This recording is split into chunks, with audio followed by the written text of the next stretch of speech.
Hi everyone, it's Danny. Welcome back to another weekly plan with me. This will be my first full week of Christmas spread, so I'm very excited about that. In my new Foxy Fix Christmas setup, that video is coming soon.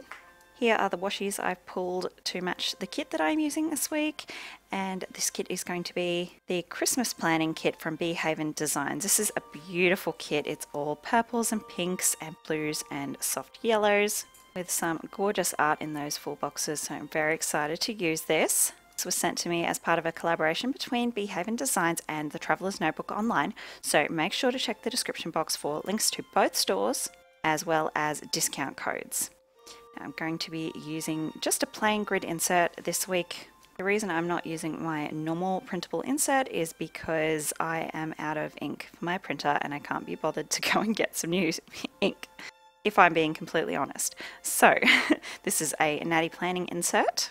So I'm going to leave you to watch the plan with me. Thank you so much for joining me today. I'll see you next time. Bye guys.